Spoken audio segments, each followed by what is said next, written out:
안녕하세요. 올해 결혼을 앞두고 있는 30대 초반의 여자입니다. 마냥 행복하기만 할 시기인데 예비 신랑인 남자친구는 별것도 아닌 거라 하지만 저에게는 큰 문제라서 혼자서 소갈이 하듯이 고민하다가 이렇게 사연을 한번 보내보게 되었습니다. 처음 써보는 글이라서 두서가 없을 수도 있지만 아무쪼록 이해해 주시고 저에게 좋은 이야기 한마디씩 부탁드릴게요. 예비 신랑인 남자친구는 저보다 2살 연상입니다. 취직이 남들보다는 조금 늦은 편이었고 현재 다니는 직장에서 월급을 세후 450 정도를 받고 있어요.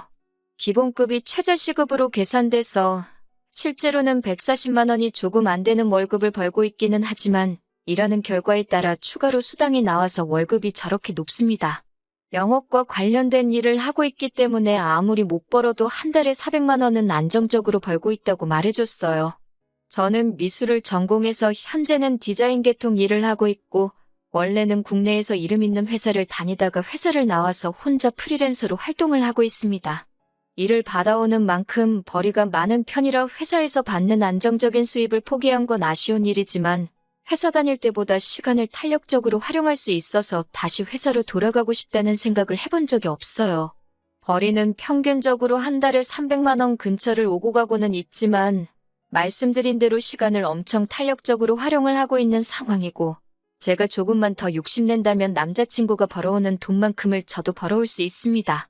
다만 저는 일도 일이지만 제 인생의 경험도 소중하다고 생각하기 때문에 돈을 조금 포기하고 저의 자기계발을 위해서 시간을 따로 쓰고 있는 상황이고요. 아무튼 결혼 이야기가 처음 나오고 나서 어디서 시작을 해야 할지 어떻게 시작을 해야 할지가 가장 큰 이야기였어요. 제 벌이가 들쑥날쑥하지만 남자친구도 제가 마음만 먹으면 자기가 벌어오는 만큼이나 그 이상을 벌 수 있다는 걸 알고 있었습니다.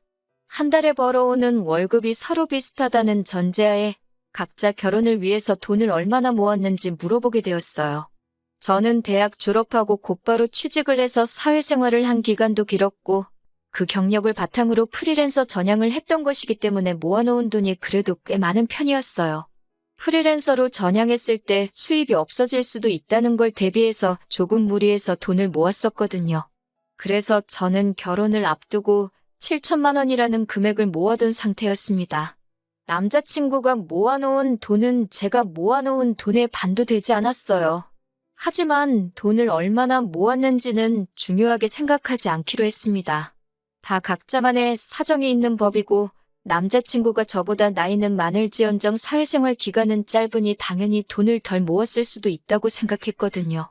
중요한 건 지금 한 달 벌이가 나쁘지 않다는 것과 앞으로 둘이서 같이 모아갈 돈이 중요하다고 생각했어요.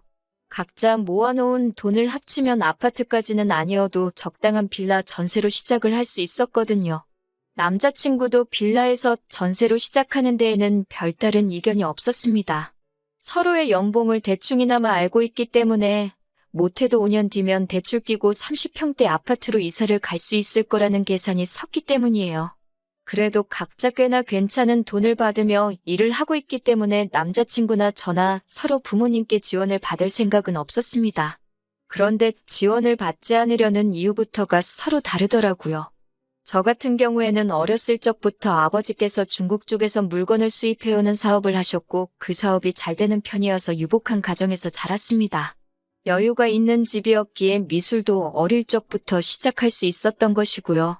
그런데 제가 중학교를 들어갈 때쯤부터 해서 아버지 사업이 조금씩 휘청거리기 시작하더니 정말 쫄딱 망했다고 해도 무방할 정도로 어려웠던 시절이 있었습니다. 2층짜리 주택에서 살다가 햇빛도 잘 들지 않는 방 하나짜리 반지하에서 부모님과 부대끼며 살아야 했고 심할 때는 장마철에 집안에 물이 들어차서 새벽에 잠도 자지 못하고 물을 퍼내야 했던 적도 있었거든요.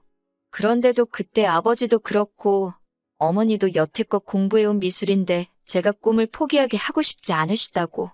아버지는 사업에 더 열중하셨고 어머니는 정말 푼돈 받는 소일거리 찾아서 하시면서 한 달에 100만 원도 안 되는 돈을 벌러 밖으로 도셨습니다.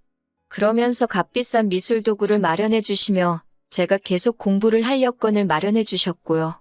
아무튼 그렇게 어렵게 살다가 제가 미대 입시를 본격적으로 준비하기 시작한 시점부터 아버지 사업도 다시 일어나게 되었고 그때 어머니께서 포기하지 않고 제 뒷바라지를 해주신 덕에 좋은 학교 나와서 좋은 회사에 들어갈 수 있었고 그 회사에서의 경력을 바탕으로 지금도 남들보다 좋은 조건으로 편하게 돈을 벌고 있는 거나 마찬가지니까요. 아버지 사업은 현재까지도 잘 되고 있는 편이고 솔직히 지원해 주신다면 모자람 없이 지원해 주실 수 있는 두 분이시지만 저는 어느 정도 보답의 의미로 두 분의 도움 없이 결혼을 하려던 계획이었어요. 하지만 남자친구의 상황은 그게 아니더라고요. 남자친구의 경우는 정말 말 그대로 남자친구가 집안의 기둥 역할을 하고 있기 때문에 부모님의 지원을 기대할 수 없는 상황이었던 거예요. 그러면서 연애하는 동안은 제게 한 번도 말하지 않은 사실을 말해주더라고요. 사실 현재 남자친구가 받는 월급에서 월급날이 되면 자동으로 남자친구 부모님 통장으로 200만 원이 이체가 되고 있다고 하는 거예요. 그건 두 분의 생활비라고 하더군요. 사실 그 돈의 반이라고 해도 깜짝 놀랄 만한 액수인데 생각보다 많은 돈을 부모님께 드리고 있는 것 같아서 많이 놀랐어요. 하지만 그보다 저를 더 놀라게 한 건 남자친구는 우리가 결혼을 하게 되더라도 이 돈을 드리는 걸 그만두고 싶지 않다며 이어서 꺼낸 말이었습니다. 그렇게 하는 게 자식된 도리라고 너무나도 당연한 듯이 말하길래 아무리 그래도 그렇지 그건 좀 심하지 않는가 하고 생각하는 제가 잘못되었나 싶기까지 했어요. 월급이 상당한데 모아놓은 돈이 적은 이유가 따로 있었구나 싶었습니다. 남자친구 월급이 사실 또래에 비해서 적은 편이 아니라는 건 인정하지만 그렇게 큰 돈을 남자친구 부모님께 매달 드려야 한다면 남들보다 더 번다는 장점이 없는 거나 마찬가지가 되는 것 아니겠어요? 결혼을 상대방의 직업이나 그 사람이 가진 걸 보고 결정하는 건 가짜 결혼이나 마찬가지라고들 하시겠지만 그래도 제가 평생을 함께해야 할 배우자를 선택하는데 충분히 고려할 수 있는 부분이라고 생각하거든요. 결혼 후에도 남자친구가 부모님께 돈을 드리지 못하게 할 건 아니지만 그렇다고 평생을 그렇게 보내드리게 하라고 할 수도 없는 노릇이었어요.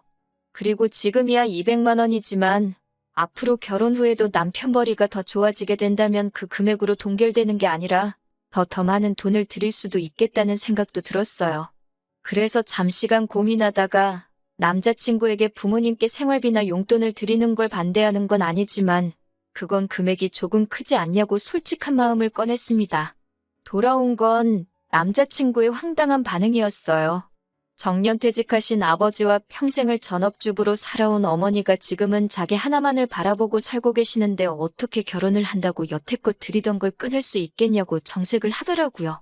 저희 어머니께서 제 공부를 계속시키시겠다고 이 고생 저 고생한 걸 직접 눈으로 봐왔으니 어머니가 더 고생하지 않게 하고 싶은 그 마음은 이해가 충분히 가는 바였습니다.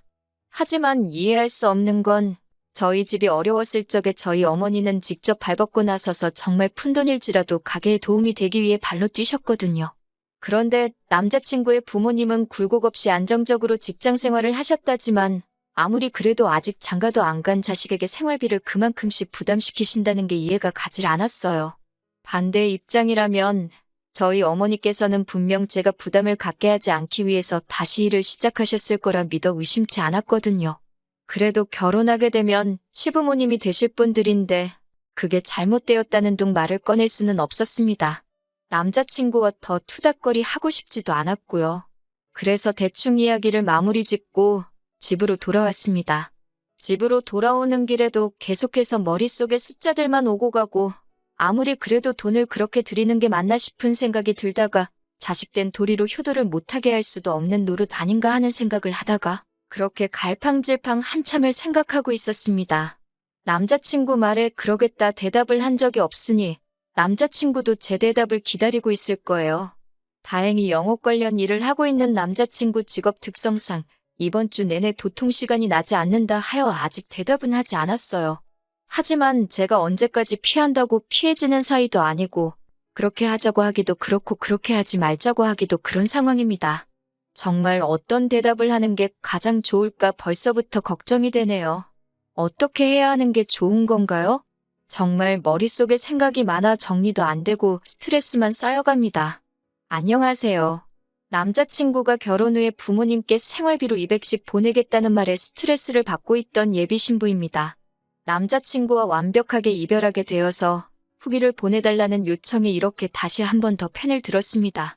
아무튼 남자친구와 그 이야기를 나눈 뒤로 어떻게 운이 좋았던 건지 남자친구의 일이 바빠져 시간을 벌 수 있었어요. 시간적으로 여유가 생겼지만 혼자서 고민하면 할수록 일만 복잡해지는 것 같고 뭐가 정답인지도 모르겠더라고요. 결국 혼자 고민하다가 이 사실을 부모님께 털어놓게 되었습니다. 부모님이 굉장히 안 좋아하실 거라고 생각했는데 생각외로 저희 부모님께서는 좋은 점만 봐주시려고 하더라고요. 젊은 사람이 하고 싶은 것도 많았을 텐데 그런 큰 돈을 부모님께 드리기까지 많은 고민이 있었을 거라 하시면서 말이지요. 결국 자기 부모에게 잘 아는 사람은 배우자의 부모에게도 똑같이 효도를 할 것이라고 하시며 그래도 어른을 공경하는 사람을 사위로 받아들이게 되어 얼마나 다행이냐고 하시더라고요. 저희 부모님께서 제게 제안을 하나 하셨고 저는 그 제안을 듣자마자 이 기쁜 소식을 남자친구에게 알려야겠다 싶어서 그동안 이 핑계 저 핑계를 대며 만남을 피해왔던 남자친구에게 곧바로 연락을 했습니다. 남자친구가 눈치가 없는 편이었기 때문에 제가 그동안 그런 고민으로 만남을 피해왔다는 생각은 전혀 하지 못했나 봐요. 그래서 평소처럼 만나 데이트를 즐기다가 남자친구에게 제가 먼저 말을 건넸지요. 오빠가 결혼 후에 부모님께 200만 원을 드린다는 말을 집에서 곰곰이 생각해봤다고 말을 꺼내니 이제 와서 또 그 이야기를 하냐는 듯한 반응을 보이며 짜증을 내더라고요. 다 끝난 이야기 아니냐. 이 이야기에 대해서 더 이야기를 하고 싶지는 않다는 식으로 말을 꺼내는 걸 보니 이제 와서 생각해보면 남자친구 본인도 자기가 얼마나 말도 안 되는 이야기를 꺼냈는지 어렴풋이 알고 있었던 것 같아요. 아무튼 저도 아랑곳하지 않고 저희 이야기를 이어갔습니다. 저도 결혼을 하고 나면 오빠와 똑같이 부모님에게 200만 원씩을 드려야겠다고요. 자기 부모님한테는 금액적인 조정 없이 여태 드리던 대로 200을 주겠다던 남자친구의 말과는 달리 제가 제 손으로 번 돈을 가지고 저희 부모님께 돈을 드리겠다는 말에 남자친구는 어이없다는 반응을 먼저 보였습니다. 처음으로 꼬투리 잡는 게 제 월급이었어요. 저는 자기보다 돈을 적게 버는 편이니 당연히 그 금액이 커서는 안 된다고 비율상으로 맞지 않는다고 하더라고요. 그런 부분은 제가 일을 조금만 더 하면 오빠가 버는 만큼 벌 수 있으니 걱정하지 말라고 했어요. 그랬더니 이번에는 저희 부모님 이야기를 들먹이더라고요. 자기 부모님은 아버지는 정년퇴직을 하셨고 어머니는 전업주부로 살아왔기에 자기가 돈을 드리는 게 당연하지만 저희 부모님 같은 경우에는 사업체도 가지고 있고 아직 현역이지 않으시냐. 형편도 좋으신데 저희 월급을 그만큼 보태나 안 보태나 큰 차이가 없는 거 아니냐고요. 그래서 저는 알겠다고 대답했습니다. 그리고 저희 부모님께서 하신 제안을 남자친구 앞에 꺼냈어요. 오빠가 부모님께 잘 하고 싶다는 말을 듣고 우리 부모님께서 집을 지원해 주시기로 했다고요. 그래서 집을 그냥 받는 대신에 오빠가 부모님께 주는 만큼의 돈을 저도 드리고 싶어서 꺼내본 이야기다 말해줬어요. 그랬더니 오빠는 당장에 한 달에 200만 원씩 드린다는 이야기를 저희 부모님과 이미 이야기를 나눴는지 물어보더라고요. 그런 이야기는 따로 나눈 적이 없다. 돈을 드리는 건 순전히 나 혼자만의 생각이다 이야기를 하니 안도의 한숨을 내쉬더라고요. 그러자 오빠는 저희 부모님이 여유가 돼서 집을 해주신다는데 너가 그런 큰 금액을 드릴 이유가 뭐가 있겠냐고 하더라고요. 요즘 100세 시대라는데 200만 원씩 40년을 드리면 1년 12달에 40년, 그 돈만 해도 10억이 가까운 돈이라면서 말도 안 되는 소리라고 하더라고요. 그 돈이면 그냥 대출 받아서 10억짜리 집을 사고 말겠다 하면서 저보고 계산을 못한다는 식으로 말을 하더라고요. 솔직히 어이가 없었습니다. 제가 그렇게 말을 꺼낸 것도 남자친구를 떠보기 위해 꺼낸 말이었는데 100세 시대 운운하면서 말도 안 되는 계산을 하는 게 어이가 없었어요. 남자친구 계산이 틀린 건 아닌데 그 계산대로라면 남자친구는 자기 부모님한테 10억을 주겠다고 저한테 이미 선언한 거나 마찬가지잖아요? 저는 집이라도 받아오겠지만 남자친구는 그냥 생 돈을 부모님께 그대로 드리는 거나 마찬가지였으니까요. 이미 남자친구가 저희 부모님께 돈을 드리는 게 말도 안 된다는 식으로 처음 말을 꺼냈을 때 이미 이 남자와 결혼하겠다는 마음을 정리했어요. 저희 부모님의 제안을 마음을 정리한 뒤에 말한 것도 정말 어디까지 썩어빠진 거 지근성을 가지고 있나 떠보기 위함이었지요. 그런데 정말 제가 별소리 없이 부모님이 집을 해주신다는 제안까지 말을 해줬으니 아주 저부터 저희 부모님까지 호구 중에 호구를 잡았다고 생각했던 것 같아요. 자기가 하는 효도와 제가 하는 효도가 조건상으로는 똑같은데 부모님의 형편 따라 달라진다고 말하는 게 어이가 없었습니다. 그래서 저는 남자친구에게 저희 부모님이 해준 마지막 제안을 해줬어요. 내가 결혼하면 우리 부모님은 아마 은퇴를 하시게 될 것이며 아버지가 하고 계신 사업체는 나에게 물려주기로 되어 있지만 나는 미술 쪽 일을 그만두고 싶은 생각이 없다고 했다고. 그랬더니 아버지가 그러면 나와 결혼할 상대방에게 사업을 물려주면 어떻겠냐고 제안을 했다고요. 그때부터 남자친구의 눈동자가 흔들리기 시작했어요.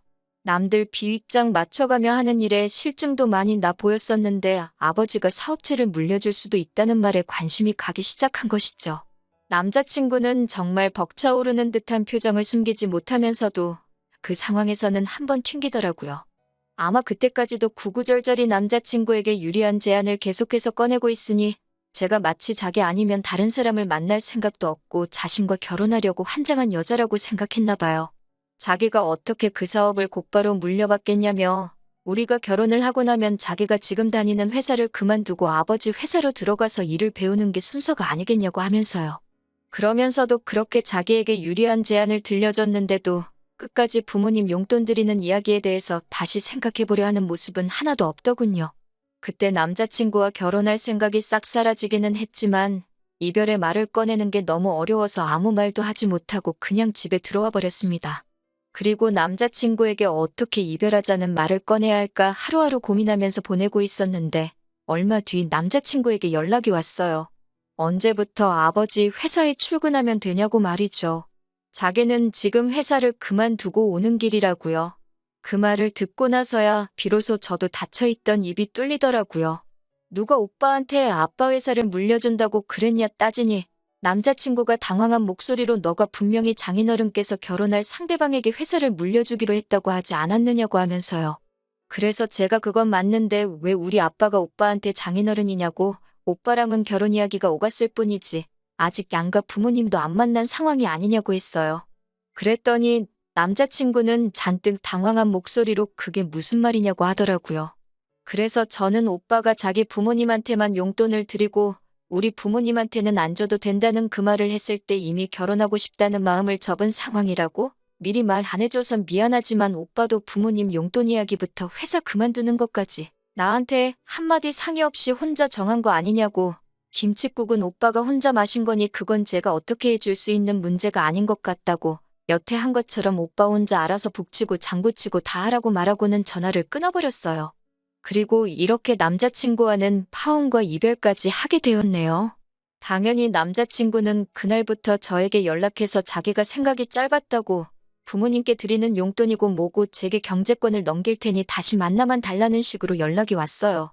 하지만 저는 고작 그런 돈 때문에 파혼한 게 아니거든요. 자기는 옳고 너는 틀렸다고 하는 그런 내로남불 사상이 결혼 상대로는 적합하지 않다고 생각했을 뿐이에요. 영업직인데다가 요즘 인력난이다 보니 남자친구가 회사를 그만두고 나왔지만 안타깝게도 사직서가 수리되기 전에 다시 다니던 직장으로 돌아갔다는 소식을 들었습니다. 저도 사실 파혼까지만 바란 거지 남자친구가 당장 생계를 잃고 거지꼴이 되는 상황을 바란 건 아니었기 때문에 조금 아쉽기는 하지만 충분히 참교육은 해줬다는 생각이 들어요. 그렇게 끝없이 욕심을 부리다가는 배가 터져버린다는 것을 알려줬으니 다음부터는 정신 차리고 평범한 가정을 꾸린 뒤에 저에게 평생 반성하면서 감사해하며 살아갔으면 좋겠네요. 저는 다시 혼자가 되었지만 속은 오히려 더 후련합니다. 오히려 남자친구를 만날 때보다 스트레스도 덜 받고 좋은 인생을 살고 있는 것 같아요. 개인 시간을 중시해서 일을 조금만 했지만 이제부터는 일도 늘리고 재벌이도 늘려서 다른 사람에게 일단 얕보이지 않는 것부터 시작해보려고 합니다. 저한테 앞으로 좋은 일만 있도록 다들 응원해주세요.